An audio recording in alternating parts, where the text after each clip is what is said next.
നായികയായി രണ്ടാം വരവിൽ കത്തിനിൽക്കുന്ന താരമാണ് തൃഷ. ഒരു ഘട്ടത്തിൽ വിവാഹനിശ്ചയം കഴിഞ്ഞ് വരൻ തുടർന്ന് അഭിനയിക്കാൻ സമ്മതം നൽകില്ലെന്ന് പറഞ്ഞതിനാൽ ആ ബന്ധം ഉപേക്ഷിച്ച ആളാണ് തൃഷ എന്ന് പോലും കോളിവുഡിൽ സംസാരമുണ്ടായിരുന്നു.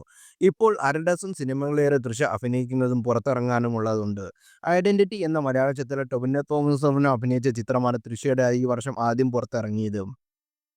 ആ ചിത്രത്തിന്റെ വിജയത്തിന് പിന്നാലെ ഫെബ്രുവരി 6-ന് അജിത് നായകനായി എത്തുന്ന വിടാമുയർത്തി തിയേറ്ററിൽ എത്തും. അജിത്തിനൊപ്പം തന്നെ അഭിനയിച്ച മറ്റൊരു ചിത്രമായ ഗുഡ് ബൈ അഗ്ലി ഏപ്രിൽ 10-ന് റിലീസ് ചെയ്യും എന്നാണ് വിവരം. ഈ സിനിമ ആർദിക് രവിചന്ദ്രനാണ് സംവിധാനം ചെയ്യുന്നത്. തുടർന്ന് മണിരത്നം സംവിധാനം ചെയ്ത ടഗ് ഓഫ് ലൈഫ് എന്ന സിനിമയും താരം പൂർത്തിയാക്കിയിട്ടുണ്ട്. ഈ ചിത്രത്തിൽ കമലഹാസൻ, സിംബു പ്രധാന കഥാപാത്രങ്ങൾ എത്തുന്ന ടഗ് ഓഫ് ലൈഫ് ഈ വർഷം ജൂണിൽ റിലീസ് ചെയ്യും. നിലവിൽ നടി തൃഷ അഭിനയിച്ചു വരുന്ന സൂര്യ 45 ചിത്രത്തിലാണ്. ആർ.ജെ. ബാലാജി സംവിധാനം ചെയ്യുന്ന ഈ ചിത്രത്തിൽ നടൻ സൂര്യയ്ക്കൊപ്പം തൃഷ അഭിനയിക്കുന്നത്.